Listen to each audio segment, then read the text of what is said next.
Number 5 on this list is Stiver School for the Arts. This is a high school that's attracted hundreds of artistic students from around the region for years. It's apparently a really good school, however, ever since a murder back in the 1920s, it's been deeply haunted. AGC writes, according to the online magazine Dayton Most Metro, a teacher named Mary Tyler was found dead in the pool with a locket in one hand and a broken pointer in the other. The teacher was reportedly involved with a senior student at the time of her death. He disappeared after her body was found and was never seen again. Officials believe the unnamed student tore his picture out of the teacher's locket so nobody would suspect him, according to the writer Julian Heisler. The school eventually covered over the pool, building a classroom on top of it. A trap door still leads down into the pool, which is used for storage now, Heisler said, but it seems Mary Tyler never left. Students and maintenance staff have reported Tyler's ghostly figure levitating in the abandoned pool and floating about the lower levels and the network of tunnels buried underneath the school, banging on pipes and wailing loudly wherever she goes, Dayton Most Metro reported. A floating dead body. Yeah, that sounds pretty haunted to me, guys. Ever since this ghostly incident, there have been tons of spooky moments reported by students. Lights flickering, temperature changes, items mysteriously moving around by themselves, and things of this nature happening regularly at this school. It's crazy that something that went down 100 years ago still has such a hold over this place, but literally a century later and we still haven't shaken the ghost of Mary Tyler. Hopefully the next century is a little bit less scary for the students at Stiver School for the Arts. Number 4 on this list is the Cleveland Federal Reserve. The Cleveland Federal Reserve is where the money is. Now this isn't a comment on people being haunted by crippling debt, even though that's probably the most realistic thing I've ever said on this channel. No, this place is haunted by an actual poltergeist that you don't want to mess with. Matilda is the name of our ghost in question, and she's said to haunt the vault down below. Now the good thing about this place is that you actually can't even get to the haunted area. So even for those of you who are feeling daring, you aren't going to be able to go and visit Matilda because it's off limits to the public. Matilda used to work here and was deeply involved in the stock market. That's why when the market suffered a horrible crash in 1929, Matilda felt trapped and saw no other way than to take her own life. She did so in this building, and now it is forever haunted by her spirit passing through the underground walls, scaring all of those who work down there. It's hard to know how accurate this haunting really is because we don't really have any proof of it. That, however, is more due to the fact that it's super off limits and super well guarded vault that nobody can get to. If we can trust the verbal accounts of the people who've run into her, and there have been many, then we should definitely fear this vault. Number 3 on this list is Crybaby Bridge. This is definitely one of the most famous spots in the state when it comes to hauntings. This one specifically is the Rogues Hollow Crybaby Bridge and has a pretty sad and scary history. There are 2 legends that could be true in regards to this bridge. The first one says that the mother of a newborn child had a falling out with her lover. He abandoned her and she fell into a deep depression. She responded by throwing her newborn over the bridge and then followed that by throwing herself over as well. The second legend says that 2 parents of a newborn child were driving down the road. They got to the bridge, and on that bridge their car spun out on some black ice. The car crashed into a tree right after the bridge, killing both of the parents. The baby in the back of the car survived though, at least for a time. This road doesn't get traveled on often, and it was very cold that evening. When people eventually did come upon the crash, it was too late.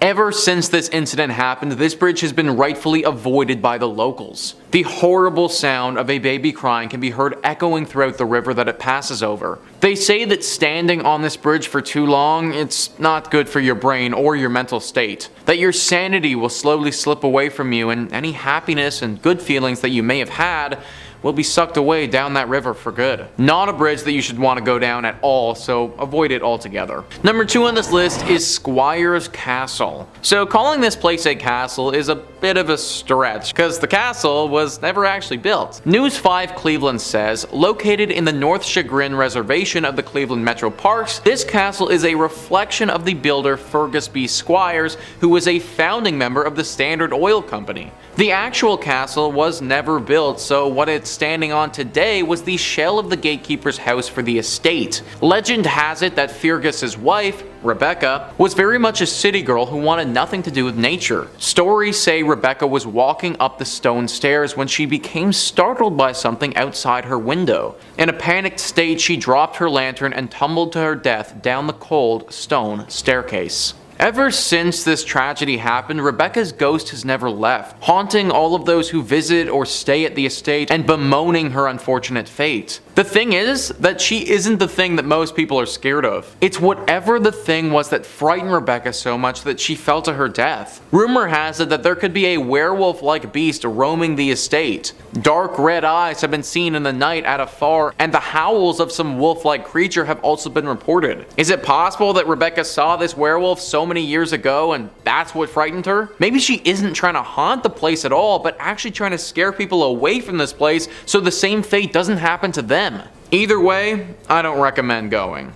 And finally, number 1 on this list is the Lorain Palace Theater. You know, for once, it would be really nice to go see some theater without fearing for your life. Sadly, you aren't gonna get that at the Lorain Palace Theater. The Atlanta Journal-Constitution writes, the Lorain Palace Theater opened in 1928 in Lorain, Ohio, near Cleveland. It seats just over 1,700 guests and was the first movie theater in the state to show talking pictures, according to the theater's website. Dave Hensley, a paranormal researcher and the founder of EVP Mediums, told the Chronicle-Telegram after investigating the palace that there are so many spirits there he couldn't even count them all. We got a name from a gentleman named Ed who said that he worked at the shipyard. That's profound because the shipyard was directly behind the palace. He claimed that he was murdered pushed downstairs, Henley said. There was a spirit who said that he died of drugs as well. And we had spirits that were killed in the 1924 tornado that hit Lorain. That was pretty emotional, one of them said. My body flew, Hensley told the Chronicle. The theater's operation director told the newspaper most people in the area probably know about the ghosts and spirits that roam the palace's hallways. I think everybody in Lorain County has been privy to the rumors of the unexplained activity in the Lorain Palace Theater, Chris Pataki said. In fact, a documentary on the haunted theater called Ghosts of the Palace is scheduled to debut at the movie house this weekend. Pretty ballsy move right there, guys, literally screening a movie about your haunted theater in said haunted theater. All of this though should make it very clear how haunted this place actually is. Literally everybody around this area knows about this spot. And whenever you're getting a full-on movie made about how specifically haunted you are, then you know that you've made it as a haunted location. Even though most people make it out of this theater unscathed, that can't be said for everybody. Attacks have been reported and left people feeling very emotionally and even physically scarred.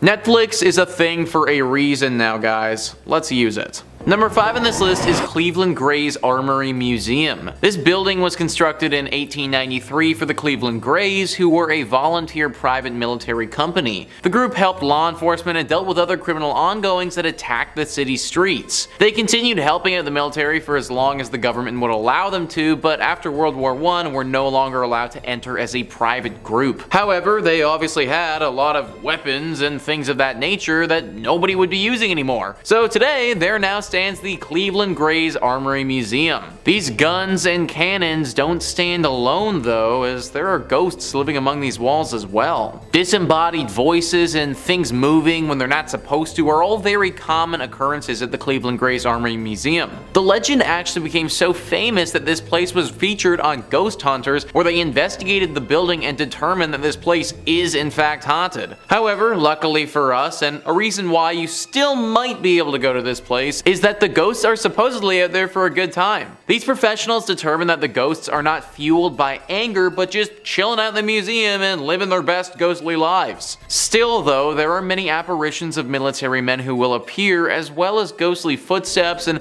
sounds that just don't make any sense at all. It's all very creepy, even if the ghosts are only out for fun. It would probably be a pretty cool place to check out, just make sure that you aren't faint of heart. Number 4 on this list is Erie Street Cemetery. This is apparently one of the spookiest places in the state and not a spot that you should want to be burying your loved ones. Only in your state writes, in 1826, this charming cemetery was established on East 9th 9th Street, though it was known as Erie Street at the time. Before then, a community burial ground was maintained near modern-day Public Square. Expansion, of course, eventually caught up with the cemetery, and it's now right across the street from Progressive Field. This growth once threatened the cemetery's existence as bodies were removed from the cemetery in the early 1900s to make space for the new development. This preparation was shut down when the Pioneers Memorial Association was founded, so the burial grounds remains, yet it now feels oddly out of place. Perhaps one of the most unforgettable stories is that of Jock Ossaut,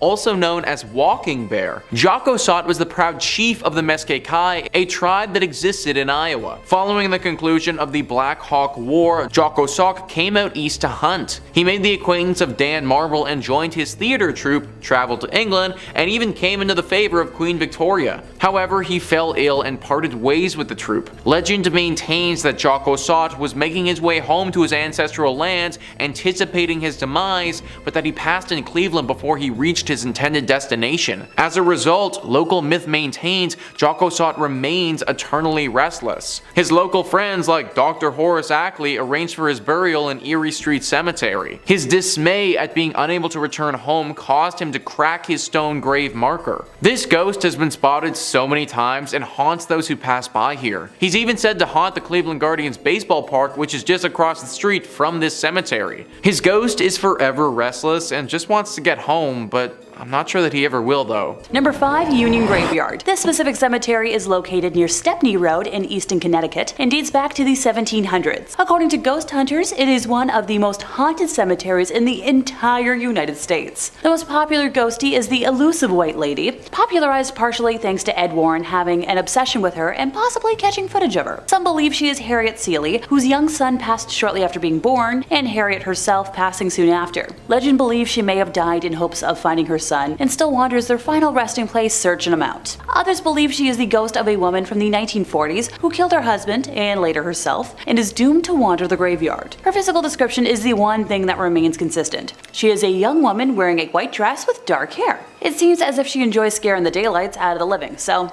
my kind of gal. Many who have witnessed her believe they have almost hit her with their vehicle, only to find no trace of her once they pull over. Others claim they have often seen her hovering slightly above the ground around the cemetery, going back and forth amongst different gravestones. In 1993, local firefighter Glenn Powell received a call about a transformer explosion and drove to the scene of the incident with a police officer and observed a female driver following closely behind him on the road. He remembers the night sky had turned pink, and the explosion emitted large amounts of electricity that made the hair on his arms stand up at quite the distance. Glenn was driving along the road beside the cemetery when the officer seated next to him yelled, "Watch out!" In the middle of the road was a woman with long brown flowing hair and wearing a white Victorian nightgown. Glenn described seeing a surprised look on her face before slamming on the brake, but was unable to avoid hitting her, describing it like hitting a brick wall, with the back of his truck flying into the air and the policeman next to him being launched into the dashboard. The driver behind him jumped out of the car and helped the two men search the area of the crash to check on the woman, but she was gone. Glenn is quoted as saying there was no sign of bodily fluids, there was no clothing, there was nobody, there was nothing. Now, Lorain Warren used to often take walks through the cemetery, saying that it was one of the most haunted places around. Ed caught the White Lady on camera on September 1st of 1990 at 2:40 a.m., which was his 7th night in a row of filming at the cemetery. Determined to have proof, and described dark figures surrounding her, shapes that he thought were wood ghosts that seemed to jump on her while they all argued. Now, the Warrens have also referenced a red eyes ghost, so a pair of red eyes which they claimed can be seen in the forest behind the cemetery, not to be confused with bike reflectors that locals have placed within the grounds to scare teens. The famous duo claimed the eyes belonged to Earl Kellogg, a man who was set on fire across the street in 1935. Number 4. Highgate Cemetery. Highgate Cemetery is located in North London, England, and was assigned by architect Stephen Geary. There are approximately 170,000 people buried in around 53,000 graves across the West and East cemeteries for context, and today's tale has to do with vampires. In 1967, two teenage girls were walking home along the nearby Swains Lane and claimed to have witnessed the dead rising from their graves by the cemetery's north gate. Another teenager had been awoken one night with something cold and clinging on her hand, which left prominent marks the next morning, while reports circulated of a tall man in a hat walking in the area before melting through the cemetery's walls. On Halloween night of 1968, a group of teenagers interested in the occult visited Tottenham Park Cemetery at a time when it was being regularly vandalized by intruders. According to a report in the London Evening News on November 2nd, the teens arranged flowers taken from graves in circular patterns with arrows of blooms pointing to a new grave, which was uncovered. And by that I mean a coffin was opened and the body inside was disturbed. But their most macabre act was driving an iron stake in the form of a cross through the lid and into the chest of the corpse. In a letter to the Hampstead and Highgate Express on February 6 of 1970, David Farrant wrote that when passing Highgate Cemetery on Christmas Eve of 1969, he had glimpsed a gray figure, which he considered to be supernatural, and asked if others had seen anything similar. Sean Manchester claimed David's gray figure was a vampire, and the media quickly latched on, embellishing the tale with stories of the vampire being a king of the vampires or practicing black magic. See, king of the vampires? That's my kind of guy. A rivalry grew between David and Sean, with each claiming that he could and would expel or destroy the specter. Sean declared that he would hold an exorcism on Friday the 13th of March, which, you know, it's a good spooky date for that sort of thing. ITV conducted interviews with both men, and others who claimed to have seen supernatural figures in the cemetery, which were transmitted early on the evening of the 13th, and within 2 hours, a mob of hunters from all over London and beyond had swarmed over the gates and walls into the locked cemetery, despite police efforts to get them the heck out of there. Some months later, on August 1st of 1970, the charred and headless remains of a woman's body were found not far from the catacomb, believed to have been used in a black magic ritual. David was found by police in the churchyard beside the cemetery one night in August, carrying a crucifix and a wooden stake. He was arrested, but when the case came to court, it was dismissed. There was more publicity about David and Sean when rumors spread that they would meet in a magician's duel on Parliament Hill on Friday the 13th of April in 1973, which never occurred. The vampire is said to lurk until this day. Number 3 on this list is Speedwell Cavern. Speedwell Cavern is located in England in a very pretty area called Wynot's Pass. This is beautiful, and like a ton of other places that we talk about on this channel, would be super awesome if it wasn't deeply haunted. Well, the pass itself is kind of haunted, but the cave definitely gets the worst of it. It's all because of what happened several hundred years ago in 1758. What should have been one of the best years of Alan and Clara's life, two lovers who were going to get married, turned into the last year of their life. The pair were deeply in love, but their families did not approve of each other's selection. So Alan and Clara took it into their own hands and embarked on a journey to get married in secret. Their destination was Peak First Chapel. On the night before their arrival, they stayed at this inn called Castleton Inn. On that evening, they were parading around in their fanciest clothes and enjoying each other's company, as this was the final day before they got married. Well, this turned out to be a poor idea because a group of drunken miners spotted the pair. Based on the outfits that they were wearing, the miners thought that they were extremely rich and would make for an easy couple to rob. The next day, as the pair were on their final leg of the journey, the miners attacked the couple at Wynot's Pass. These miners were brutal about their robbery and didn't leave Alan or Clara alive. They killed them and took their bodies into a cave in Wynot's Pass to hide them. Speedwell Cave. Well, those two bodies lay there decaying for over a decade before anyone found them, and that was enough time for the two spirits to get pretty pissed off. Now this cave is deeply haunted with these two ghosts who were robbed of spending their lives together and are taking their anger out on people who pass by. This cave is super out of the way, so there really is no reason to go unless you wanted to go see them, but that's something that locals really don't recommend doing. Number 2 on this list is the Cave Hotel. Yeah, you heard that right, folks. A hotel that is in a cave. An idea that sounds pretty interesting to a lot of people who may be adventurous, but I can promise you it isn't as cool in practice.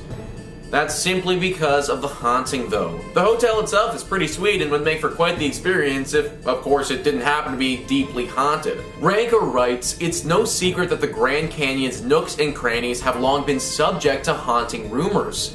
The fact that somebody created a cave hotel in such a place is equal parts awesome and terrifying. While there's evidence these caverns may have been discovered by members of the Hulepe tribe a decade earlier, the official discovery is credited to Walter Peck in 1927. Obviously, Peck wasn't the first to stumble upon the cave system, as he found the remains of two brothers who fell ill to the flu. Both brothers and even Peck himself are among the ghostly apparitions visitors claim to see at the cave hotel. Another source of paranormal activity in the Cavern Hotel is former manager Gary Ringsby, who took his life in what's known as the bunkhouse back in the 1970s. Those brave enough to sleep in the hotel suites have reported the distant sound of Native American chants and shadowy figures dancing along the rocks. Other claims include whispering sounds, the elevator door opening and closing without cause, and the image of a person dangling from the top of the cavern. We have a pair of sick brothers, we got a former hotel manager, and we have Native American ghosts. What isn't this hotel haunted with? Clearly these caves are bad news. Like, just think about how many people have perished here. And yes, I understand, staying in a room literally in the Grand Canyon, like, that sounds pretty freaking awesome, but not if it means potentially risking your soul or even your life in the process. There are just way too many instances of tragedies at this spot to be paying it a visit anytime soon. People who have stayed here before believe something evil could be lurking down there, and that the first people who came here have awoken it. Based on everything that's gone down and how haunted it is now, I tend to agree with them. And number 1 on this list is Chiselhurst Caves. Just that name alone, Chiselhurst Caves, is enough to give someone, well, chills. The cave lives up to its name and isn't the type of cavern I recommend trekking through. Ranker says the Chiselhurst Caves in the United Kingdom are human-made mines that may very well be home to many spirits. The first record of this cave system dates back to 1250, and the 22-mile network is thought to be the work of generations of Druids, Romans, and Saxons. Tour guides highlight the supposed Druid altars and the chilling tales surrounding the caves involving both ritual sacrifice and cold-blooded slayings. The sounds of screams, murmurs, children giggling, and footsteps can be heard echoing from deep within the labyrinth.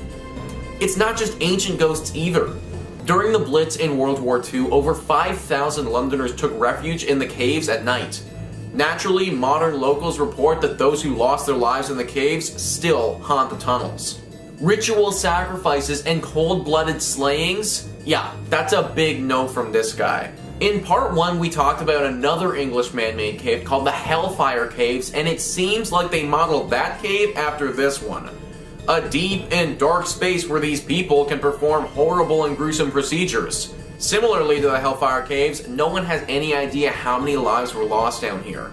But considering these caves have been around since the 1200s, I'd place a wager that the answer is a lot. Coming in at 5, poison. In the southeast of Romania in Constanța County, there lies a barren plain. The field is unremarkable, but it's what lies below that will spark interest. Below it lies a cave that remained isolated for 5.5 million years. Yeah, this is because the cave has a poisonous atmosphere with a complete absence of light.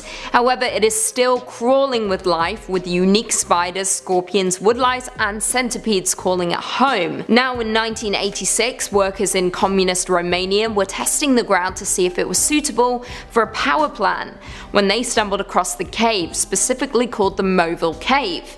The first to make the descent down was Romanian scientist Cristian Lascu. However, since then the cave has remained sealed by authorities and fewer than 100 people have been allowed inside of it.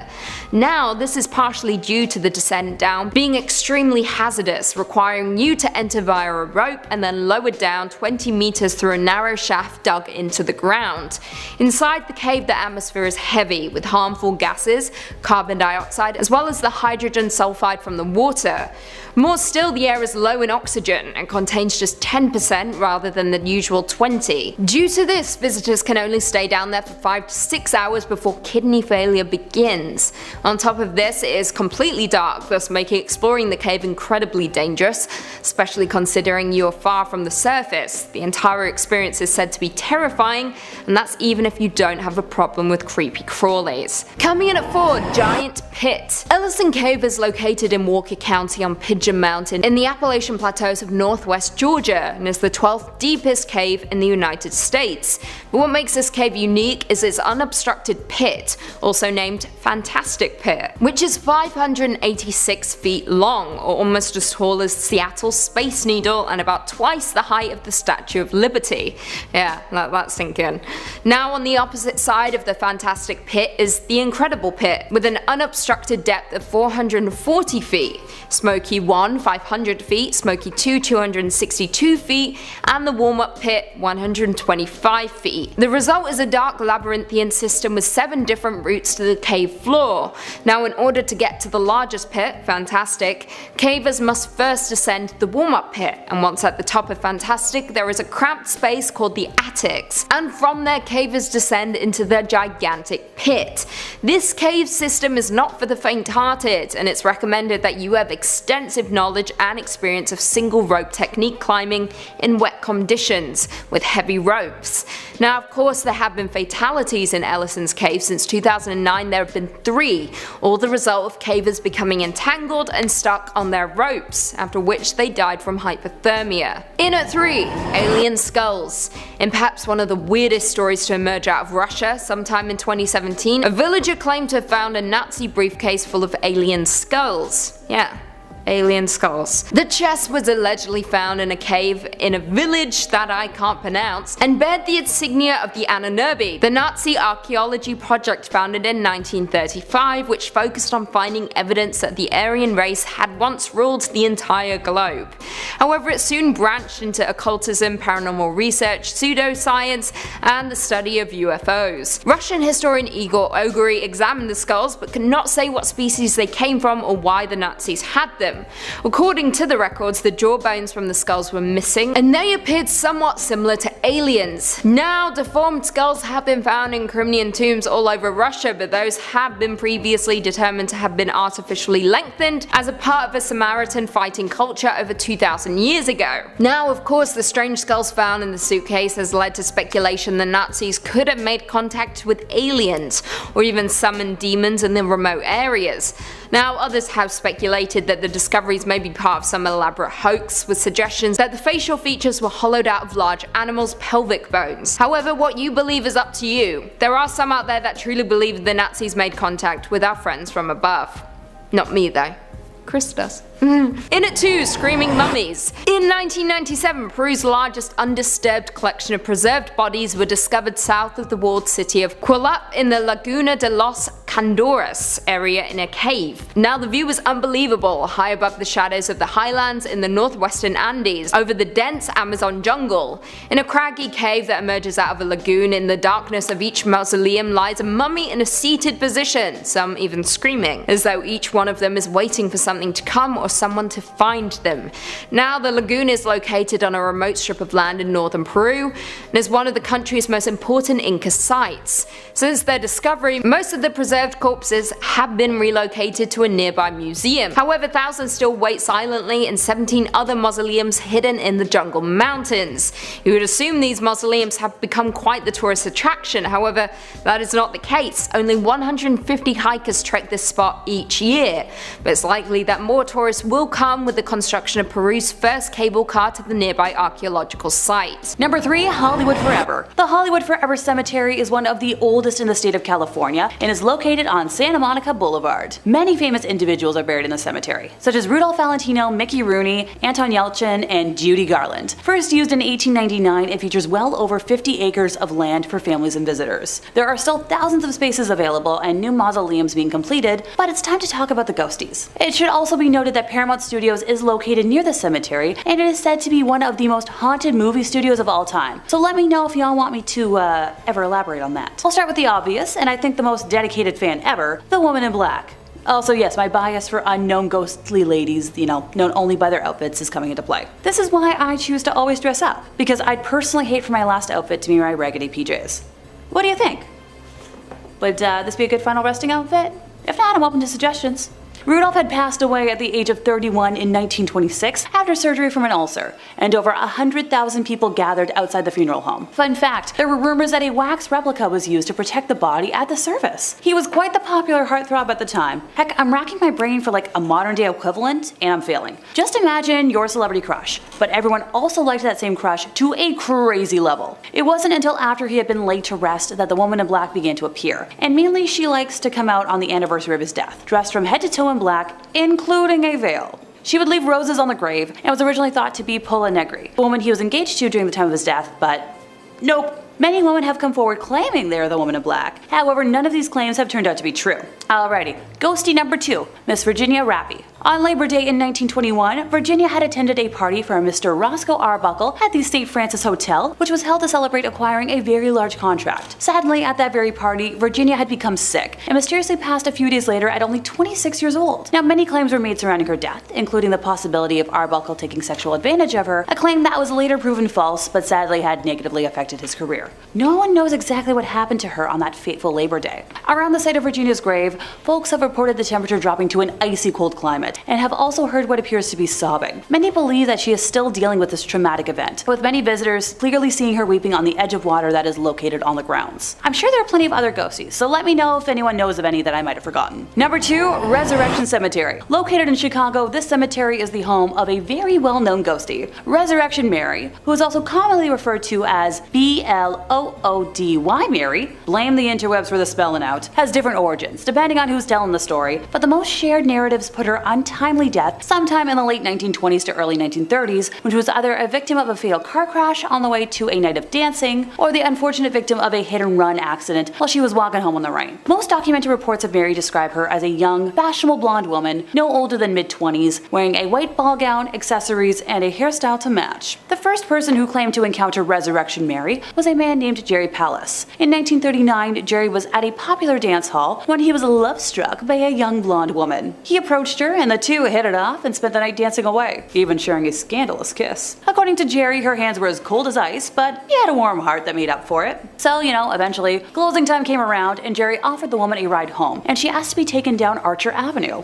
She motioned for Jerry to stop in front of the Resurrection Cemetery, and when he did, she got out and vanished before his eyes. Jerry was shaken with disbelief, but not too frightened to seek out answers. The next morning, he made his way to the address where Mary said she lived, over in Southside. He knocked on the door and encountered her mother. Now, when Jerry asked about the woman he had met the previous night, she informed him that she'd been dead for nearly 3 years. It turned out that, Jerry had encountered Resurrection Mary, and over the next few decades, several other men would have similar experiences. But that was the one that began the legend. One cab driver in the 1970s claimed to see a young woman standing in front of the Resurrection Cemetery one night, and he pulled over to check to see if she needed a ride, and as the woman approached the vehicle, she disappeared. Another encounter with Mary occurred in 1979 when a separate cab driver named Ralph claimed to pick up a young female hitchhiker he believed to be no older than 21. As the two drove up Archer Avenue, she suddenly jumped up and said, "Here, here." The car came to a sudden stop and the woman pointed to a small abandoned shack off of the left side of the road. Now, Ralph questioned whether this was actually where she wanted to go, but before he got an answer, she disappeared without ever opening the door of his cab. His encounter was detailed in a 1979 issue of Suburban Trip magazine, and in 1980, Claire Rudnicki and her husband Mark were driving down Archer Avenue towards the cemetery when they spotted a young woman in a white gown slowly walking down the side of the road. Now, it was immediately obvious that she wasn't an ordinary person, as she was partially transparent with a white aura around her, almost as if she was glowing.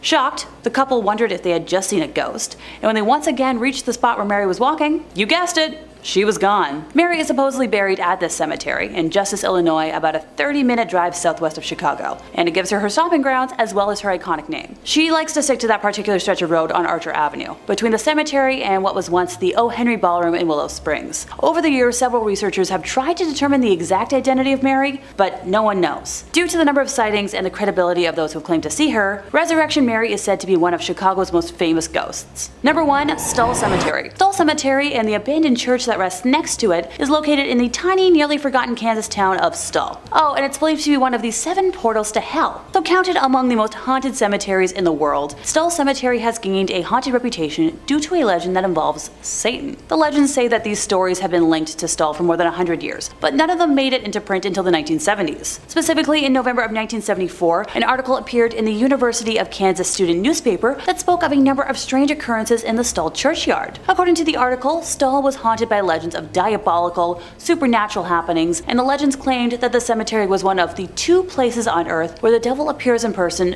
2 times each year. Apparently, most students learned of Stull's diabolical reputation from their grandparents, or, other older individuals, but that many of them claimed first-hand encounters with things that could not be explained. One student claimed to have been grabbed by the arm by something unseen, while others spoke of unexplained memory loss when visiting the place. The legends also say that the devil has been appearing here since the 1850s, and insist insists that the original name of the town was Skull, and that the later corruption into that of Stull was simply to cover the fact that the area was steeped in black magic. Number 3 on this list is South Bass Island Lighthouse. Located in South Bass Island on Lake Erie, this lighthouse and the island it's on is honestly rather beautiful. Super cute and super quaint, it's kind of like the place that you'd want to go for a day trip with your significant other. However, you may not want to take said significant other to the South Bass Lighthouse itself. It housed lighthouse keepers in the late 1800s. The weirdness began back in 1898 with Harry Riley, the lighthouse keeper, and his assistant Sam Anderson. Anderson was a bit of a weirdo. He was said to have captured snakes on the island and then bring them to the basement of the lighthouse where he kept a bunch of them. Anderson apparently lost his mind though during the time that he worked at this place. Apparently there was a small epidemic and he freaked out at the prospect of having to stay in quarantine.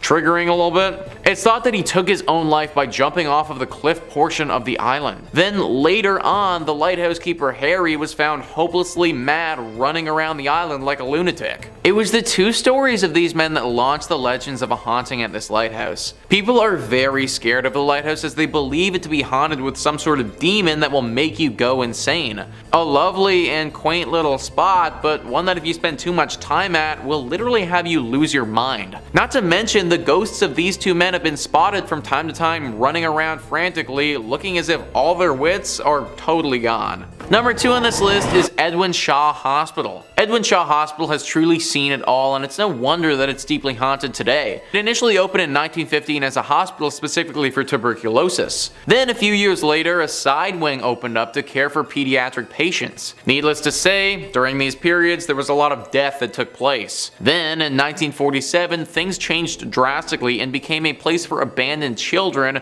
those who lost their parents, or those who suffered.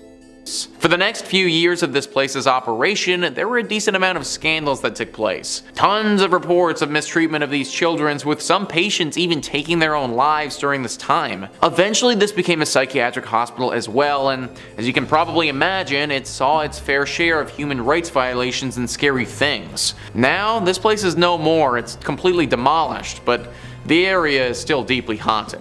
Ohio Exploration went prior to its demolition in 2017 and saw its haunted nature firsthand. They write, "Of course, with such a rich and diverse history, it is no surprise that Edwin Shaw was said to be haunted. The spirits of not only the tuberculosis victims, there are 246 buried in the hospital cemetery, but also of those children who took their own lives and those who fell victim to ill fates were said to haunt the hospital and its grounds. Doors opened and closed by themselves, and sounds of spectral footsteps were often heard in the halls. The sounds of a meal being served in the mess hall were heard quite frequently, but upon inspection, the hall was completely empty. Ghostly humming and other odd sounds were heard in Sunshine Village, where the bulk of the paranormal activity was said to take place. Be very careful, guys, of this place in Ohio." Number 1 on this list is Moonville Tunnel. Moonville Tunnel is a deeply haunted tunnel in Ohio that locals are perpetually afraid of. Jim Reed says, according to local legend, the ghost is that of a railroad worker who was crushed by an oncoming train in the spring of 1859. The newspaper article from the MacArthur Democrat dated March 31st, 1859 reads,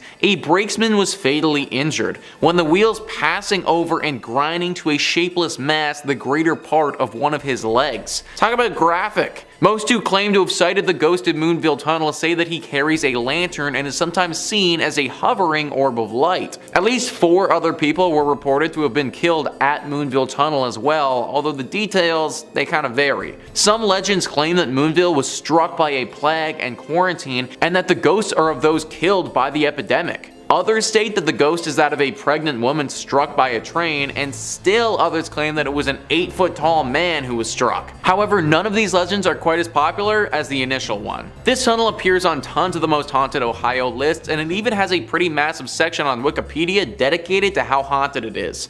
That can't be said for most other places, and just kind of leads to the legitimacy of these ghosts. On the Wikipedia page, there are also extensive stories about the Lavender Lady, the Engineer, and the Bully, who were all apparently characters that died due to this train many years ago. As Jim Reed mentioned earlier though, these are lesser legends, but still could have actually happened. Whatever or whoever is truly haunting this tunnel, it's clear that it probably isn't safe for us to be exploring. Avoid the Moonville Tunnel at all costs. Unless you're in a train, in that case, because considering how our ghosts became ghosts, you might actually be safe. Number 5, Isle of the Dolls. I'm not a good Spanish speaker, man. Do you ever get creeped out when you see a baby doll lost somewhere, like on the side of the road or something? You know, a cute little plaything, caked in muck and grime, lost out in the woods? Dolls have been a staple of horror movies and stories for years, and it's easy to see why. There's always a bit of an uncanny valley thing, those lifeless eyes staring at you. Well, imagine if you had to deal with an island of hundreds, if not thousands, of dolls staring at you. Do you think you'd handle that well? South of the center of Mexico City lies the infamous Isla de las Muñecas, or the Island of the Dolls, and I am so sorry to my native Spanish speakers for that butchering. It received the name from the island's inhabitants, which are solely dolls. Legend goes, in the 1950s, the island was the property of one Don Julian Santana Barrera, who used to preach superstitions around and was expelled from the region, living alone on this island. One day, a young girl had drowned and was found washed up in the banks of the island. Santana claims that he heard the girl crying out, "I want my doll," and discovered a washed up doll on the bank as well. He hung the doll up in a tree and claims that since that event he would find a doll every time he went outside. It became his passion, or obsession, possibly more accurately. Hundreds upon hundreds of dolls line the trees of the island, hanging from just about every inch of available space. Barrera would end up passing away on the island as well, drowning in the same spot that the girl drowned in all those years ago. Locals believe it was a curse from the girl's lingering spirit that still lays dormant on the island. Since then, the island has become a popular tourist spot for paranormal hunters. I mean, look at the place. I didn't even need to tell you a backstory for you to surmise that this is probably a haunted island. It's only accessible via a boat ride, and some guides will actually outright refuse to take you to the Island of the Dolls for fear of cursing. If you do go, I don't know, bring a doll, maybe. I probably couldn't hurt, just don't take any, okay? This is one of those things where you take only pictures, leave only footprints, and maybe leave a haunted doll as well. And if you're looking to go on a vacation without even leaving your home, Top 5 Scary has tons of videos of cursed places, ghost sightings, aliens, cryptids, true crime, basically anything spooky you can think of, we've done a video on it. Click through the archives, stay subscribed, and stay scared, more importantly. Okay, but let's keep going, we got a whole lot more video to go. Number 4, the Waverly Hills Sanatorium. The Waverly Hills Sanatorium has had a real storied history as far as a building goes. It began its life as a hospital, eventually became a nursing home, and now is considered one of the most haunted spots in the United States. Quite the resume. It first opened in Louisville, Kentucky in the year 1910 to treat new incoming tuberculosis patients. That year, a recently built hospital had moved all of their TB patients over to the sanatorium, who had to put up tents to accommodate all of their new guests. The sanitarium housed thousands of patients over the years before the hospital would close to convert into that nursing home in 1961. Now, the estimates may vary because there's not a lot written down, but the estimates say that as many as 64,000 people died inside the sanatorium. 64,000! That is insane! Now, if you've played Red Dead Redemption, I don't need to tell you how bad tuberculosis is. It used to be dubbed the White Plague for its high mortality rate, before more advanced treatments became commonplace in curing the illness in the late 40s. So around the time of the sanatorium, it was mostly a death sentence. So is it any surprise that Waverly is said to contain lost, tormented souls unable to move forward? No, not particularly. There's an underground tunnel from the sanatorium to the bottom of the hill, which was used to transport dead patients. The tunnel is supposedly haunted by those who made their last journey through it. One of the most notable haunted spots in the building though is room 502, which is said to contain the ghost of a nurse in uniform. There's a couple different legends corresponding to this. One says that the nurse took her life jumping out of that window, and another who said the nurse took her life by hanging because she was pregnant. And neither one of those is particularly pleasant to think about as the good option. These days, if you're feeling particularly brave, the sanatorium has opened its doors once again, offering tours for would-be paranormal investigators looking to get a couple beeps on their EVP meters. Just don't say that nobody warned you. Number 3, Epping Forest. Nothing quite like a good haunted forest, is there? Nice tall trees really provoke the imagination when it comes to campfire stories, and Epping Forest is quite the setting for all kinds of creepy spine chillers. The size and density of Epping Forest has made it an infamous spot for all kinds of criminals to conduct and plan their devious crimes. In the early 1700s, it was the hunting grounds of one particularly infamous highwayman, Richard Turpin, who would hid there and commit robberies. Now, since then, more than a dozen bodies have been found, all in disgusting, horrifying conditions since the 1960s. So these spooky woods have become home to all manner of urban legend and hearsay about the crimes that have taken place here. It's developed a real rep for spooky, inexplicable noises and sights, including ghastly apparitions, with some claiming that the ghost of Turpin, the infamous bandit, still resides in the woods. Robbing other ghosts, I guess? God, imagine ghost on ghost crime. We need to do something about that. Ghostbusters, maybe. There's a legend that says that if you drive to Hangman's Hill and park your car in neutral, that your car will be slowly pulled uphill, drawn spiritually to a tree that once hung 3 witches on it, which was later cursed. But I gotta be honest, ignoring the witchy part, that actually sounds kind of fun. Just a little car getting towed uphill as part of a supernatural adventure, I'm on board with that. No doubt something that helps the forest have this scary reputation is its off-putting appearance. The trees have not been cut since the late 1800s, giving them an unusually overgrown, chaotic look. I can definitely relate to not having cut something since the 1800s. I think that's the last time I cut this mop of hair. Number 3 on this list is the Franklin Castle. This house is actually called the Tiedemann House, but over the years and from the history it has, it's been nicknamed the Franklin Castle. News 5 Cleveland says, known as the Franklin Castle, this Victorian-style stone house has been a witness to history and withstood the development of the West Side. This stone castle carries an American Horror Story type history along with it. The house was built between 1881 and 1883 by a German immigrant, Hans Tiedemann. At the turn of the 19th century, Franklin Boulevard was one of the most upscale residential avenues in Cleveland. Franklin Castle was sold in 1896, just 1 year after his wife Louise died. In the century that followed, the house saw many new owners and new uses. Rumors began to circulate around 1986 that the house was haunted by the ghosts of Mrs. Tiedemann and her daughter Emma, who died before the house was even built. So this one is kind of strange because it doesn't seem like anything terrible happened to these 2 ladies in their death, or at least nothing that I could find. Most times when a spirit haunts a place, it's because they died in a fashion that was very unnatural. That wasn't the case here, and yet they still haunt the castle. It's a nice home to look at from the outside, but definitely not a place that you should be going into. Avoid it altogether. Number 2 on this list is the Gore Orphanage. Anything that is named the Gore Orphanage is bound to be haunted, and this is no exception. News 5 Cleveland says it's claimed to be one of the most haunted places in Ohio. Located in the countryside of Vermilion, a fire engulfed an old orphanage, burning dozens of people alive, according to long-told tales. For over a century, visitors to the Gore Orphanage have reported strange experiences of glowing lights, chilling cries, and apparitions. Light of Hope was the actual name of the orphanage and was established by Johann Sprunger and his wife Katrina. They moved to the Vermilion area after their 2 former businesses in Indiana also caught fire. Throughout the years, children told stories of abuse,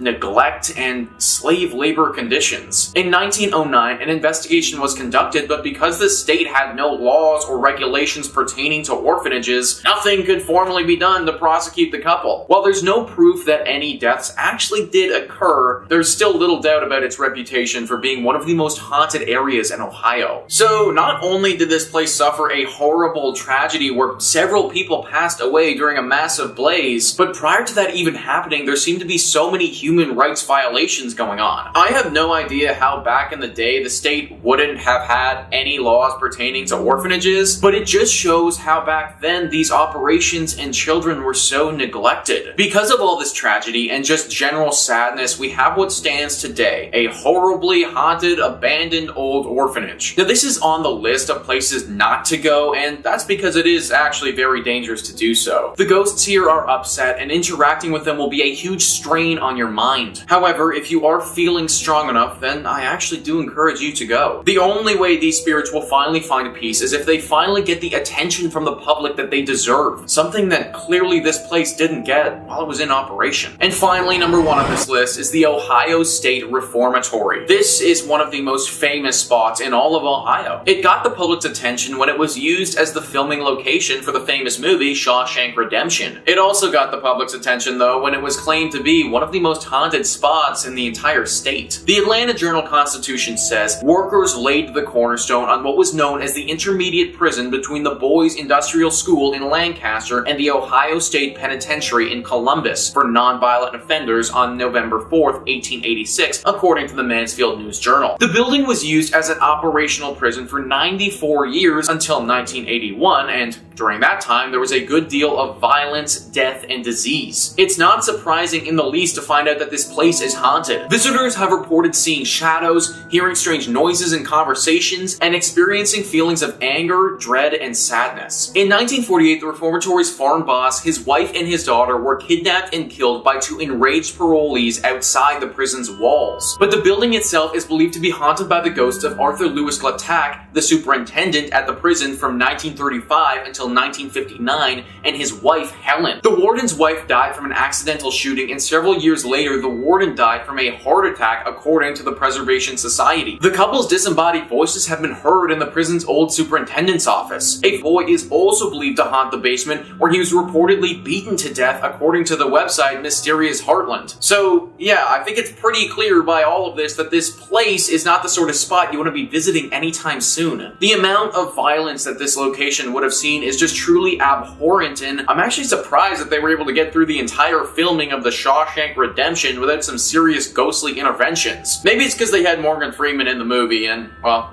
let's face it, he's kind of an angel. Number 5 on this list is the Hellfire Caves. The Hellfire Caves are definitely some of the most haunted in history. They didn't start out haunted, though. It was actually the activities of a specific club that brought the paranormal to this place. Ranker writes, also known as the West Wycombe Caves, England's Hellfire Caves form a network of chalk and flint caverns extending a quarter of a mile underground. The caves were excavated by Francis Dashwood in the mid-1700s. Dashwood was also the co-founder of the Hellfire Club, a secret society said to have held meetings in the caves. Members were all politically and socially influential throughout the 18th century. The group's reputation is steeped in tales of dark rituals, debauchery, and devil worship. While the Hellfire Club dissolved by 1766, it's believed that the ghosts of its members still linger. The caves began operating as a tourist attraction back in 1951, and visitors routinely report strange echoes and mysterious apparitions that appear and disappear in front of them. The reported activity is so frequent that Travel Channel's Ghost Adventures and Sci-Fi Channel's Ghost Hunters have conducted their own paranormal investigations of the caves. So any group that needs to literally dig 260 meters underground to meet up is probably up to no good. And that's exactly what happened here with the Hellfire Club. This honestly seems like something out of a video game, but it was actually real. This group performed serious dark magic, the kind that has a lasting effect on the space it was performed in. No one knows the exact number, but people are convinced that animal and human sacrifices were involved with the ongoings of this club. These sacrifices would have been done in the inner temple, which was actually right below a church 300 feet down. This was meant to signify hell and was supposed to get these people closer to the underworld and the devil. Whether they actually contacted the devil or not is unknown, but this place is deeply haunted. Demons have been reported in these caves, and also many sightings of the ghosts of these members as well. This cave was made for evil and should honestly be boarded up, in my opinion. Number 4 on this list is the Moaning Cave. The Moaning Cave is located in California and is definitely a unique one on this list. If you go inside, you will hear a sound that is eerily reminiscent to somebody moaning. Not the most pleasant sound in the world if you ask me, but this cave is constantly making it. This sound is made by how the air flows through the cave, and it's what has given the cave its name, the Moaning Cave. The sound, believe it or not though, isn't the evil part about this cavern, which actually just makes it more scary. There are multiple legends associated with this cavern. The first one is of these tiny little creatures called Tommyknockers. These are small little leprechaun dudes who are quite mischievous. This mischievousness can manifest itself in many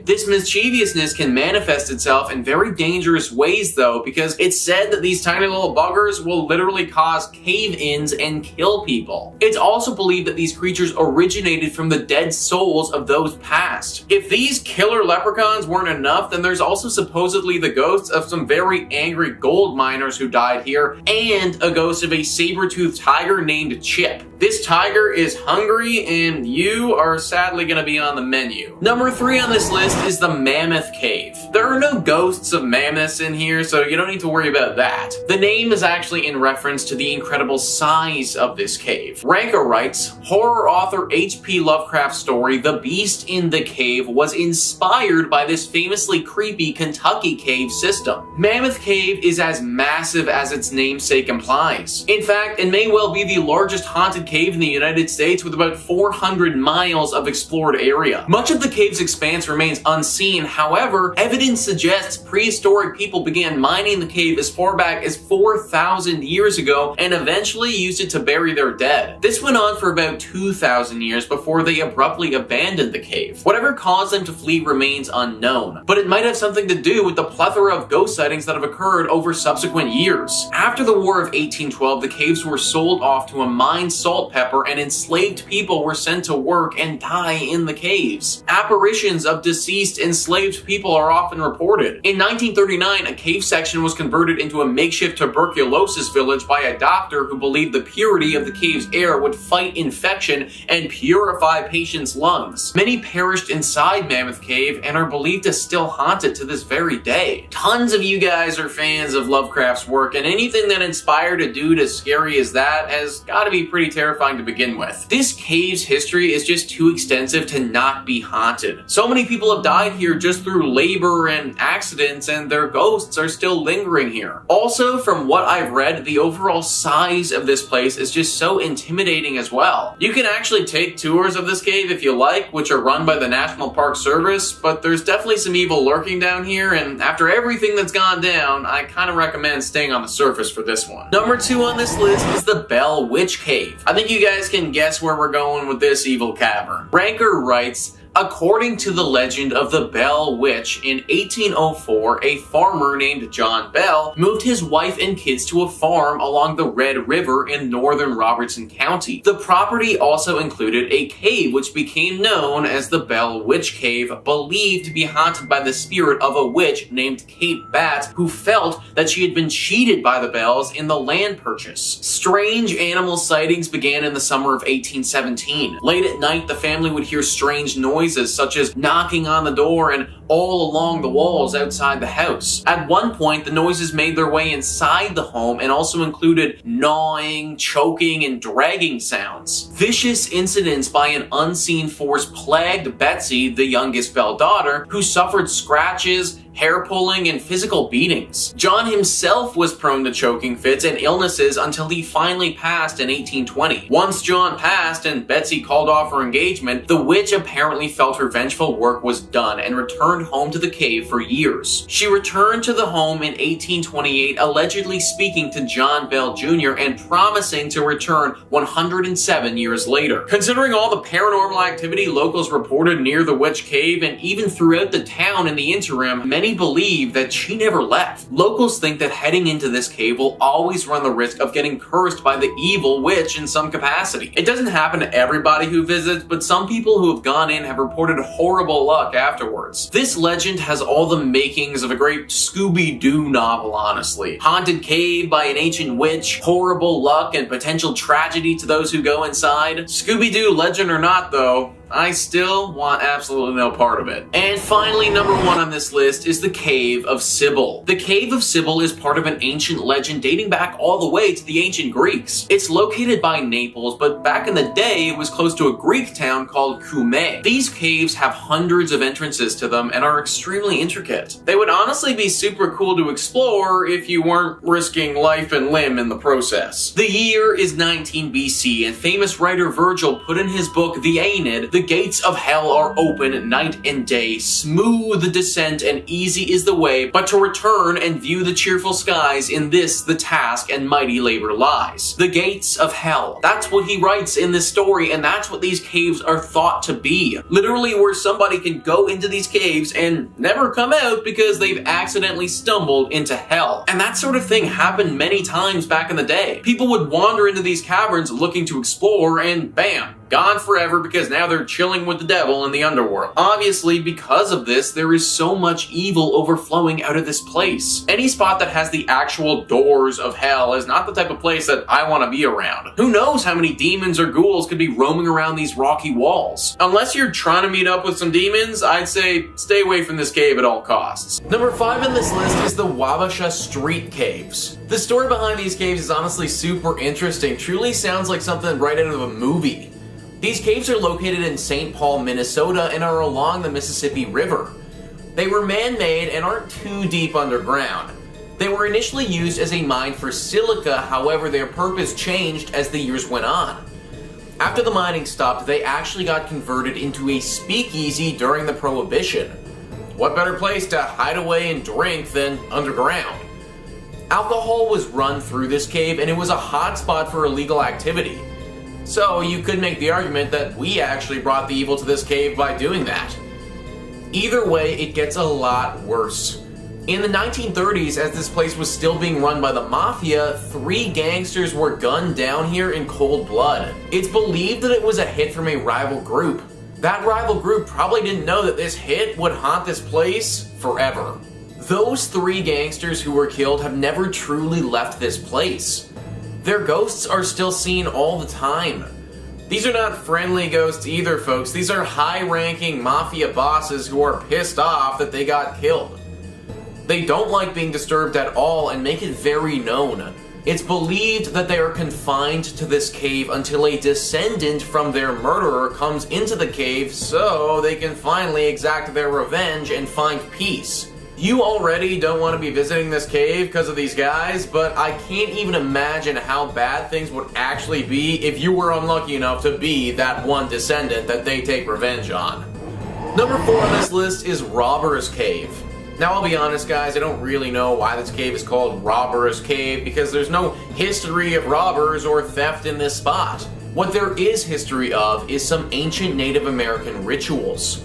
Ranker says Robber's Cave of Lincoln, Nebraska was once known as Pahook Bluff and served as a sacred meeting spot for the Pawnee Native Americans. The cave system beneath the bluff was where the Pawnee taught many traditional practices such as healing, animal powers, and the medicinal and magical value of plants and roots. Nowadays, locals claim to hear the sound of beating drums and chanting as if these rituals are still being performed by ghosts. There have also been reports of screams and moans emanating from the caves. The elaborate cave system was sealed for years, but now can be toured by the public. So here's the thing, guys, it doesn't actually sound like the people who used to reside here were performing any evil rituals at all. They were kind of just here doing their thing. So why is it that their spirits are locked in this cave? Well, locals believe that there was always something inherently evil about this cavern, and there always will be. That for whatever reason, the evil in this place has latched onto the spirits of those in the past and won't let them find peace.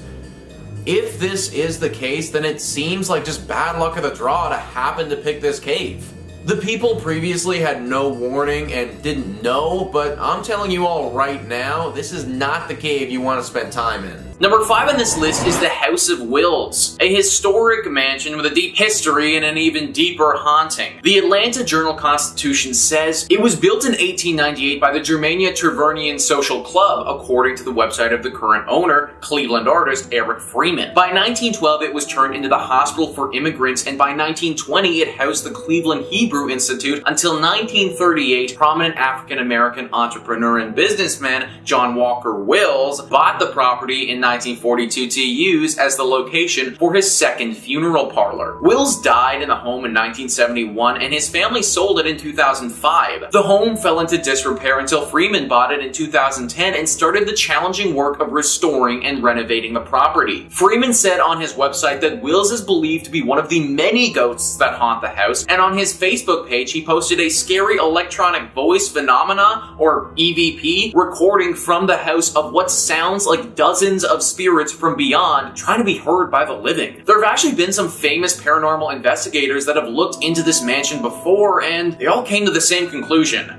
It's haunted. A swirling mist will occasionally appear in the mansion, followed by stark temperature changes and a horribly foreboding sensation. Visitors who've stayed at this mansion for extended periods of time say that the visit changed them, that they're sort of constantly on alert after that stay, as if they're hyper aware all of the time. Unless you're trying to feel anxious literally all of the time, I'd book another place to stay if I was you. Number 4 on this list is the Celely Rose House. This house is located in the Malabar Farm State Park, which is in Richland County. To this day, it's still a working farm, which is kind of shocking considering the horrible tragedy that occurred here many years ago. Celely Rose is actually the name of a person, a young girl who lived in the late 1800s. This girl wasn't innocent and sweet as the stereotypical farm gal is. She was evil. There used to be a neighbor house right nearby the Celely Rose house, and in that home lived a young boy around the same age as Celely. Celely developed quite the crush on him and wanted to marry him. It seemed that he liked her as well, and he wanted to do the same. This was all fine and good, except her family wouldn't allow it. Celely's family forbid her from marrying this boy, and this was what caused her to do what she did next. Celely wouldn't accept this answer and took it on herself to get rid of the problem, her family. She poisoned them, every single one of them. She did it by soaking flypaper in water and then secretly pouring the arsenic-laced water over the cottage cheese she served them, according to Ohio State Park News. They all died soon afterwards, except for her. This was soon found out by the authorities, and Celely, being as young as she was, wasn't sent to jail, but she was put into a mental institute. She was there until she died many, many years later. This home is supposedly still haunted by her and the ghost of her dead family, though. Scratches and eerie cracks are heard throughout all the time. Many people have reported being attacked while they're here as well. Avoid this home at all costs if you find yourself in Ohio. Number 2, the Queen Mary. We've got a few good haunted woods, an old abandoned hospital, and I think for good measure we should toss in a haunted ship. Does this video not have any haunted houses? Wow, okay, hey, we're breaking new ground. There are few ships in the United States allegedly even half as haunted as the Queen Mary, a decommissioned ship that was converted into a hotel in Long Beach, California. It's stately, lush, and its lower decks are filled to bursting with restless spirits. The ship was christened in the mid-30s by Queen Mary herself, hence the name, and it was retired 3 decades later when it was then converted into a hotel, where guests can go and sleep in a stateroom and roleplay that they're crossing the Atlantic in style. But the continental breakfast is far from the only reason anyone goes to check it out, although I have heard it's amazing. Just make sure you get there early, those eggs go fast. There's a variety of hotspots that are said to be congregation points for spirits. The most famous is Stateroom B340, a problem before the place was even haunted, actually. In 1948, a passenger, Walter J. Adamson, passed away in the room under unknown conditions. Nothing came of it until 1966. A woman staying in the room reported she was woken up when the bed covers were pulled away and she saw a spectral man standing at the foot of her bed. She didn't assume this was the room service, so she screamed and rang for a steward, but as soon as somebody arrived, the man had vanished. Guests staying at the room claim they hear someone knocking at the door in the middle of the night. The Mary's maids complain that they find water running in B340 when no one's been in it in days. Wet bandits, that's a sign of the wet bandits for sure. People have reported all kinds of ghosts around the pool as well. Some notable ones include a woman in an old wedding gown next to a young boy in a suit, a cloud of steam appearing out of nowhere along with a girl in a blue and white dress who disappears and reappears in an instant. Whew.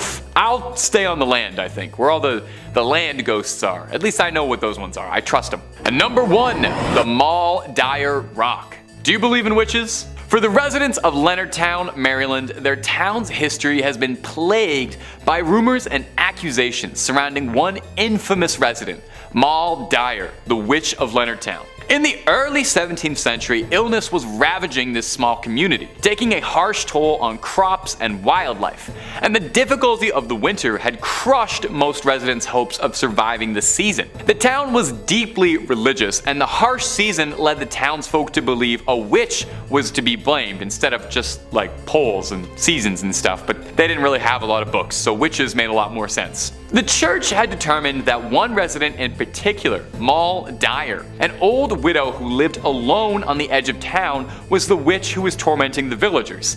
I get it, old crone on the edge of town, bad season, all the crops died. It definitely sounds like she was a witch. Well, it wasn't long before hurtful hearsay like that turned into a pitchfork-wielding mob who burned down Maul's small hut. Maul ran from the fire into the wilderness, but, being an old woman, collapsed shortly. She grabbed onto a boulder and raised her left hand to the moon and allegedly cursed at the village for what they had done to her. Her body was found frozen with her hand held upwards towards the sky. Since then, the boulder she was found on has been dubbed the Maul Dyer Rock, and is actually protected with plexiglass in an attempt to contain whatever curse that she unleashed onto the world. Many supernatural events are reported in the woods around this rock, ranging from shadow people, will-o-wisps, stories of spirits running through the road causing car accidents, thick unnatural fog, and lightning strikes around the rock are all common legends and elements of Maul Dyer's ancient curse on the town of Leonardsville. Now, some fun little trivia for some horror movie fans out there. The story of Maul Dyer served as one of the inspirations for the titular character in the cult classic horror flick Blair Witch Project, about a spooky witch who got isolated in the woods. So if you're ever visiting Maryland and you want to see Maul Dyer's Rock, make sure to bring the video camera, shake it all up a bunch, because if you play your cards right, that's a 3-picture deal and a whole movie franchise.